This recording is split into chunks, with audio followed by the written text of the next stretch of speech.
大家好，今日我哋用8分鐘詳細講解香港保衛戰爆發同埋日治時期香港嘅情況。1941年太平洋戰爭爆發前夕，駐港守軍總數大約14000人，當中包括正規英軍、加拿大援軍、印度兵團，仲有香港義勇防衛軍同華籍英兵，共同承擔全港防衛任務。英軍嘅核心防禦依賴係橫跨新界到舊新、九龍嘅醉酒灣防線，號稱東方馬其諾防線，以城門水塘、城門碉堡作為關鍵防禦據點。原本計劃憑藉地形長期阻擋日軍推進。港島方面，守軍預先劃分東旅同西旅，分區布防海岸線同制高點，將維多利亞港視為最後防線。只可惜，當時守軍兵力分散，裝備落後，防空反坦克力量極度薄弱。呢套看似完善嘅布防體系，實際上根本無法抵擋日軍精銳部隊嘅強力進攻。1941年12月8號，太平洋戰爭爆發第二日，日軍趁黎明偷襲啟德機場，一舉奪走制空權，隨即越過深圳河攻入新界。英軍倚仗嘅東方馬其諾醉酒灣防線，本以為能夠固守數月，點知兵力嚴重不足，裝備落後，僅2日就被日軍突破城門水塘核心陣地。12月12號，九龍全境淪陷，守軍被迫炸毀工業設施，退守香港島。退守港島後，守軍分東西兩旅布防，維多利亞港成為最後屏障。但日軍喺九龍群山架起重炮，日夜轟炸港島北岸，軍火庫、油庫接連爆炸，民居化為廢墟。面對日軍2次勸降，守軍寧死不從。12月18號深夜，大霧籠罩下，日軍分3路強行登陸北角、太古、筲箕灣，同守軍展開近身肉搏。港島保衛戰進入最慘烈階段。登陸後，日軍全力爭奪港島咽喉黃泥衝鋒。呢度一旦失守，港島就會被切斷聯繫。加拿大軍、英軍、華籍義勇軍死守陣地，大戰連場。加拿大羅遜准將陣亡，溫尼伯榴彈炮營幾乎全軍覆沒。黃泥涌失守之後，守軍食水、糧彈斷絕，相繼失守渣甸山、金馬崙山，被逼退至赤柱做最後抵抗。12月24號平安夜，日軍發動總攻，聖士提反書院戰地醫院慘遭血洗。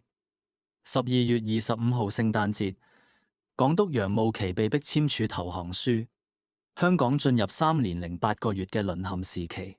18日血戰，換嚟嘅係全港萬千生靈塗炭。呢段歷史，香港人永遠不能忘。日治時期，1941年12月25號，港督楊慕琦喺尖沙咀半島酒店日軍司令部簽署投降書，黑色聖誕標誌住香港正式淪陷。隨後展開長達3年零8個月嘅日軍統治。日軍首先成立香港佔領地政府，由日本陸軍中將酒井隆出任首任總督，實行軍事獨裁統治。統治架構分為行政、軍事、警察3大系統。華人與英籍人士被嚴格區分。港英時期嘅官員大多被關押，華人則被迫服從日軍嘅各項高壓政策。香港從國際自由港一夜之間變成軍事管制區。日治時期最慘痛嘅，莫過於平民嘅生存危機。日軍佔領後，立即實行糧食管制，每個市民要憑米糧配給證，領取少量雜糧，每日配給量不足半斤，混入泥沙、木屑係常事。餓死、餓暈嘅市民隨處可見。除咗糧食、油鹽、糖、布料等嘅生活物資，統統短缺。黑市泛濫，物價暴漲，一擔米嘅價錢從戰前幾蚊漲到幾百蚊，唔少家庭賣家產、賣子女換糧食。日軍仲強制只收民房、交通工具，甚至拆毀民居取木材。港島、九龍多處街區變成廢墟，市民淪落街頭，淪為山狗嘅難民比比皆是。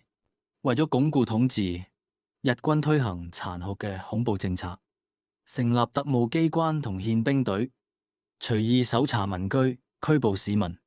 只要被懷疑通敵反日，就會被關入赤柱監獄、深水埗營房等集中營，遭受酷刑、虐待，甚至處決。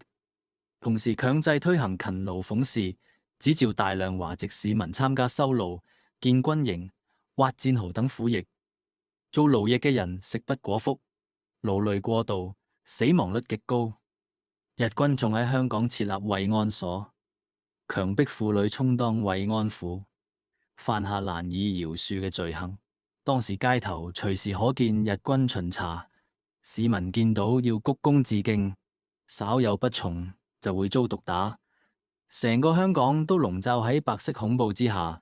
日軍喺香港實行經濟掠奪政策，將銀行儲備、企業資產、水電設施通通收歸軍管，瘋狂掠奪香港啲物資運去日本，導致香港經濟徹底崩潰。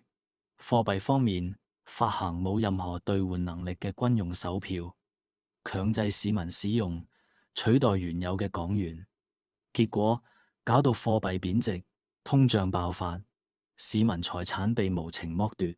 文化教育上，日軍推行奴化教育，關閉原有學校，開設所謂皇民學校，強制教日文、日本歷史同大東亞共榮圈理論，想淡化市民嘅中華文化認同，培養皇民。但係香港人暗地裏堅持傳播中華文化，秘密開設私塾，教子女讀中文、識國史，唔讓民族根脈中斷。1945年8月15號，日本宣布無條件投降，歷時3年零8個月嘅日治時期正式結束。同年9月16號，英軍喺香港舉行受降儀式，香港重新回到盟軍管治。呢一段黑暗歲月，香港人口從160幾萬銳減到60幾萬，無數家庭破碎，經濟同文化都遭受毀滅性打擊。但香港人喺苦難中展現出嘅堅強、團結同反抗精神，永遠值得銘記。今日重提日治時期，唔係為咗延續仇恨，而係為咗提醒大家，和平從來唔係理所當然。呢段充滿苦難與堅守嘅歲月，永遠係香港人集體記憶中不可磨滅嘅一部分。如果大家想睇更多相關歷史片段、珍貴史料，歡迎支持我嘅 YouTube 頻道。大家一齊透過影像重溫歷史，傳承記憶。